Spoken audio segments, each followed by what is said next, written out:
북한의 주요 현안을 분석하고 전망하거나 북한 사회를 진단하고 대안을 제시하는 북한 새로 읽기 시간입니다. 국민통일방송 데일리 NK 이광백 대표님 함께합니다. 대표님 안녕하세요. 네, 안녕하세요. 자, 최근 장마당 쌀값이 크게 오르고 있다 이런 소식 들리더라고요. 네, 7월 10일 기준입니다. 네. 시장 쌀값이 1kg당 평양이 5,720원, 신의주가 5,820원, 그리고 해산이 6,200원에 거래가 됐어요.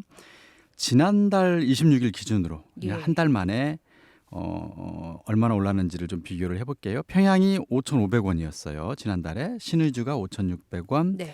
해산이 5,800원이었었습니다. 이것과 비교하면 보름 사이에 약 200원에서 많게는 400원까지 올랐습니다.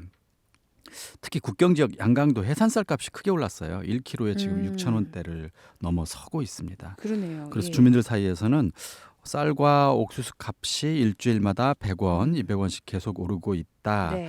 오르기만 하는 나달 가격에 하루에 한 끼도 밥을 못 먹는 사람도 이제 눈에 띄게 많아졌다. 이런 증언도 나오고 있습니다. 네, 사실 식량이 부족하다 이런 소식은 지난 몇 년간 계속 나오고 있었는데 그래도 식량 가격은 비교적 안정돼 있다 이렇게 알려졌었거든요. 어떻게 분석이 일단 코로나가 될까요? 시작된 예. 2020년부터 해서 대략 한 3년간 7월 기준으로 쌀 가격을 좀 분석을 해보면요. 네. 북중 국경을 봉쇄한 지 한 6개월 되던 2020년 7월 19일 예. 이때 쌀 가격이 1kg 기준으로 평양이 4,000원, 신의주가 4,000원, 4,010원이네요.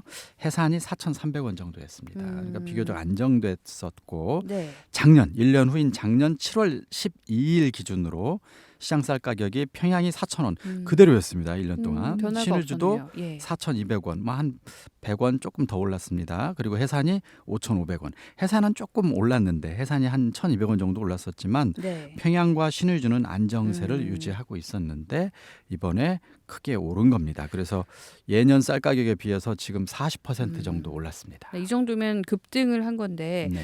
자, 그동안 비교적 안정되어 있던 쌀 가격이 이렇게 크게 올랐다면 원인이 있을 것 같은데요. 물론 뭐 첫째는 예. 코로나19로 인한 무역 중단이라든가 네. 정부가 외화가 부족해서 부족한 식량을 음. 충분히 들여오지 못한 원인이 네. 있을 걸로는 짐작이 됩니다. 두 번째는 7월 지금 이 시기에 왜 이렇게 쌀 가격이 오르는지 한번 그 원인을 좀 찾아보니까 예. 탈북인 농업 전문가가 이런 진단을 했어요. 보통 7월 초나 중순쯤 되면 쌀이나 옥수수 등 곡물 가격이 하락을 하는 경우가 많다는 거예요. 왜 그런가 예. 봤더니 6월부터 감자, 밀, 보리 수확이 시작된대요. 아. 그래서 이게 이제 초여름에 네. 시장에 풀린다는 겁니다. 그래서 7월에는 보통 가격이 어느 정도 특히 이제 쌀 가격 같은 거, 옥수수 가격이 조금 떨어져야 되는데 이번에는 오히려 오르고 있다는 거죠. 이 이유는 아까 얘기했던 것처럼 그걸 대체해왔던 감자나 밀, 예. 보리 수확량이 부진하기 때문이 아니냐 이런 진단을 내려놓고 있습니다. 특히 해산 쪽 국경 네. 지역이 좀 많이 오르는 이유가 정부가 이제 코로나를 명목으로 내부 이동을 통제하면서 밀이라든가 보리가 이제 내륙에서 생산되면 국경 지역으로도 이동돼야 되는데 네. 그게 예년에 비해서 여의치 못하다는 거예요. 그래서 회령, 해산, 온성 등 국경 지역 곡물 가격 상승세가 좀 더 크다 이런 분석도 나오고 있습니다. 결국 국경 지역은 이 코로나 봉쇄에 또 타격을 바로 입게 되는 거네요. 자, 이렇게 식량 사정이 좋지 않은 상황입니다. 분석도 해주셨지만 여기에 또 최근에도 일부 농작물이 큰 물 피해를 입었다고 하더라고요. 네, 지난 6월 말에 많은 비가 내렸죠. 그래서 네. 뭐 평양 등 도심문 뭐 물론이고 농경지 곳곳이 물에 잠겼습니다. 그래서 굉장히 큰 피해를 한번 입었는데요. 최근 7월 8일에도 한꺼번에 많은 비가 갑자기 내리면서 예. 신의주 일대 도로가 막히고 농작물도 큰 피해를 입었습니다. 근데 여기서 그치는 게 아니라 7월 한 달 동안 지금 네. 큰 비와 태풍이 계속해서 예정되어 있습니다. 앞으로 그 피해는 더 늘어날 것으로 보입니다. 큰일입니다. 앞으로도 작년 생각해 보면 작년에도 이런 태풍 같은 게 와서 좀 걱정을 했던 기억이 나는데 앞으로 또 피해가 또 예상이 되는 상황인데요. 이런 큰 네. 물 피해가 북한에서 해마다 반복되고 있잖아요. 이유를 분석해 주신다면. 사실 모두가 알고 네. 있는 첫 번째 이유 네. 산에 나무가 없습니다. 참. 이거 물론 그쵸. 열심히 심는다고는 예. 심지만 그 심곡전에 심어도 그게 몇 달 안 가면 말라 죽는 경우도 많고요. 그리고 북한 주민들이 생활을 할 때 음. 생활 난방이라고 그러죠. 네. 밥하거나 특히 겨울철에 난방을 유지할 때 나무를 가져다가 해야 됩니다. 그러다 보니 땔감을 쓰는군요. 그렇죠. 예. 땔감으로 쓰다 보니까 만성적으로 산에 나무가 없는 민둥산이 굉장히 많고 이로 인한 만성적 식량 부족 사태에 시달리는데 네. 최근에 식량농업기구가 지난 21일 날 발표한 세계 산림자원 평가 보고서를 보면 2020년 북한의 산림 면적이 한 네. 603만 헥타르 정도 됐다고 그래요. 근데 2010년 당시 북한의 산림 면적이 624만 2천 헥타였습니다. 그러니까 한 21만 헥타르가 10년 만에 줄어든 거예요. 이게 어느 정도 이게 어느 정도일까? 규모인가요? 평양시 네. 면적과 거의 비슷합니다. 그러니까 아이고. 10년 동안 평양시 면적의 나무들이 세상에. 사라졌다고 보셔야 되는데 네. 이런 현상이 지난 10년간만 벌어진 게 아니라 그 이전에도 꾸준히 벌어지고 있다는 거고 지금도 계속된다. 이게 첫 번째 이유 같고요. 두 번째는 가뭄이나 홍수 피해를 줄일 수 있는 시설, 뭐 예를 들어서 저수지나 네. 댐에 물을 저장했다가 가뭄이 발생하면 그 물을 쓰거나 또 홍수, 비가 많이 내리면 수문을 조금 열어가지고 네. 하천이 넘치지 않도록 하거나 이런 걸 그렇죠. 해야 되는데 지금 댐 저수지가 부족하고 관리도 거의 안 돼 있습니다. 그리고 또 하나 큰 물 피해가 나면 보통 이제 농작물이 물에 잠기는 경우도 있잖아요. 그쵸. 그럼 얼른 물을 빼내거나 네. 아니면 흙이 막 밀려 내려와 가지고 농작물이 흙에 막 그 잠겨 있으면 흙을 얼른 퍼내거나 이래야 그렇죠. 되는데 그러면 되는데. 이런 복구 장비가 부족해 가지고요. 특히 굴삭기 같은 게 부족하죠. 그거 일일이 사람이 손으로 해야 됩니다. 예를 들어서 흙더미가 아니면 농작물이 흙더미에 지금 덮여 있다. 사람이 일일이 손으로 하다 아이고. 보니까 농작물 그 복구하는데 오랜 시간이 걸려요. 거기다 사람들도 위험해질 것 그렇죠. 같아요. 그러다 예. 보면 뭐 한 막 2주, 3주 이렇게 그러게요. 걸리다 보면 예. 농작물이 다 죽습니다. 이런 걸로 네. 인해서 식량 문제, 이 아까 얘기했던 것처럼 이 큰 물 피해로 인한 식량 문제는 해마다 반복되고 있습니다. 이 정도면 사실 기상재해는 자연재해라고 하더라도 나머지 대처에서는 좀 인재다라고 볼 수도 있을 텐데 사실 최고 지도자와 북한 당국은 계속 식량 생산을 강조하고 있지 않습니까? 왜 눈에 띄는 성과가 안 나오는 걸까요? 7월 11일자 노동신문을 보면 정부가 여러 가지 농업 생산량을 높이기 위해서 뭘 어떻게 하자 네. 이런 내용의 기사가 집중적으로 실렸습니다. 한 면에 통으로 실렸었는데 여기 내용이 한 두세 가지를 제가 한번 훑어보니까 왜 정부의 농업 정책이 성과를 못 거두는지 대략 짐작이 됩니다. 어떤 점인가요? 첫 번째는 농업 생산을 위해서 비배 관리 경험의 전파 속도를 높이자. 좀 어려운데 이 비배라고 하는 게 예. 비는 비료 이런 겁니다.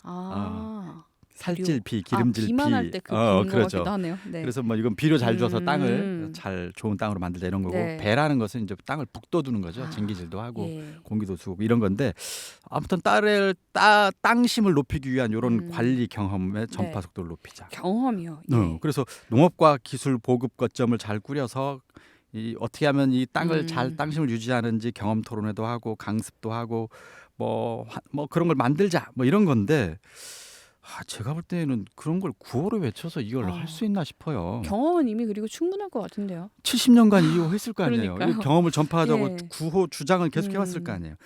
문제를 해결하지 못하는 구호를 계속해서 반복을 하고 진짜 중요한 이제 허공에 네. 뜬 쓸모없는 대책 이게 북한식 표현인데 그게 아니라 실질 대책이 필요하거든요. 이건 이 구호를 외칠 게 아니라 비료를 싼 가격에 제때 그쵸. 그냥 주면 됩니다. 장비도 갖다 주고. 그럼요. 예. 비료만 있으면 해결할 문제를 이 구호로 음.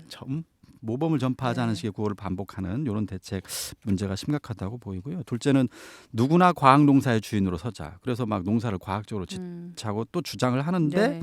여기도 보면 비슷한 현상이 어. 나타납니다. 연안군에 있는 오연 협동조합 농장원들이 네. 농업과 기술 보급실을 맨날 찾아가지고 농사 끝나면 거기 가서 열심히 공부한다는 거예요. 공부요. 과학과 네. 기술을 아이고. 농업과학과 기술 가지고 뭐 제2작업반 뭐 리창선 영웅 작업반이 모범을 보이고 있다. 그래서 뭐 논벼 생육 상태가 좋아졌다.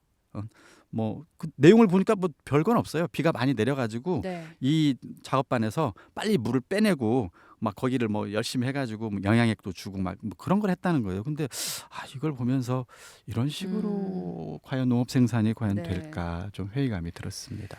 자, 농장원들이 뭐 농업과학과 기술을 배우는 게 나쁜 건 아니죠. 하지만 이미 이런 이야기들은 너무 많이 나왔고 이런 식으로 과연 농업과학과 선진화가 가능한지 의구심은 좀 드는 상황이네요. 그렇습니다. 예. 역시 구호만 수십 년째 외치고 있다는 느낌이 들었고요. 네. 정말 과학화를 하려면 농기계를 대량으로 생산하거나 그쵸. 수입해서 농민에게 공급해야 됩니다. 네. 그리고 농업 후진국이잖아요. 농업 기술이라는 과학 수준이 뒤떨어져 있잖아요. 근데 거기에서 농민들끼리 그 뒤떨어진 과학 수준의 농민들이 모여가지고 음. 자기들끼리 공부한다고 네. 해결될 수 없거든요. 그렇다면 선진국의 농업 기술과 과학을 부지런히 도입해야 될 거 아니에요. 그래서 농업 선진국에 견학도 보내고 네. 거기 가서 기술도 익혀오고 이렇게 해야 되는데 그런 거 없이 음. 농장원들끼리 앉아가지고 농업 후진국에서 머리 맞대는 식으로 과연 과학화가 될까 이런 생각이 좀 들었고요. 세 번째는 당일꾼들은 현실에 깊이 들어가 권리 문제를 풀어주라 막 이걸 계속 강조하고 네. 이게 북한에서는 늘 이걸 강조합니다. 그래서 이제 문덕군의 사례를 신문에 들어주는데 농기계들의 성능 개선, 가을거지 준비에 중요한 과제로 이제 당원들이 가서 제기를 네. 하고 뭐 종합 수확기들, 탈곡기들 수리, 개조 이런 거에 막 구체적인 도움을 줬다는 거예요. 막 당원들이. 네. 근데 제가 볼 때는 이건 그 정치 일꾼 당원들이 이거 할 일이 아니고요. 한 사람이 해결할 수 있는 문제도 그럼요. 아니죠. 농업 예. 수확기계, 탈곡기 고치는 걸 왜 이 사람들이 합니까? 손을 떼고요. 농업은 농민들과 농업 전문가에게 네. 맡기면 농기계 수리하는 거 금방 합니다. 부품이 없어서 수리 못하는 거지. 그러니까요. 이걸 당원이 앉아가지고 이렇게 하라 저렇게 네. 하라 지시하고 있는 이런 식으로 과연 생산력을 비약적으로 높일 수 있을까? 이건 어렵다고 보입니다. 네, 정부가 농사를 네. 잘 지을 수 있도록 약간의 도움만 준다면 지금 있는 인적 자원을 활용해서 충분히 농업의 질이 좋아질 거라고 생각이 드는데요. 자, 이제 참 걱정스러운 상황을 쭉 짚어주셨습니다. 좀 미래를 짚어봐야 될 텐데 네. 하반기 식량 사정은 어떻게 될 걸로 보십니까? 일단 자연재해도 그렇고요. 네. 그다음에 아까 봄에 이제 일부 밀이라든가 이제 예. 대체 식량 수확량이 생각보다는 많지 않을 것으로 짐작되는 그 7월에 식량 가격이 네. 오르고 있다는 이런 얘기도 있었고 그렇습니다. 그리고 지금 농업 생산량을 높이자고 하는 정부의 정책들이 쭉 보면 하나같이 실용적이고 실제 성과를 거두기가 왠지 어려운 보여주기 쉽겠다. 그야말로 예. 공연불 네. 이런 구호만 있는 이런 상황이라면 농업 생산량이 하반기에 크게 늘어날 가능성은 사실 높지 않아 보입니다. 농업 생산량이 늘지 않을 경우에 부족한 식량을 이제 수입해야 되잖아요. 근데 코로나19 사태와 외화 부족 때문에 충분한 식량이 과연 제때 수입될 수 있을지 이것도 네. 조금 장담하기가 어려워 보입니다. 자, 다행히 대외무역성에서는 지난 7월 4일 날 각 지역 무역국과 무역회사에 네. 무역을 다시 시작할 준비를 하라고 지시를 내렸다고 그래요. 이 점은 고무적인데 대외 무역성이 지시 내릴 때 어떤 품목을 수입할 것이냐 그것도 품목도 제시를 해놨어요.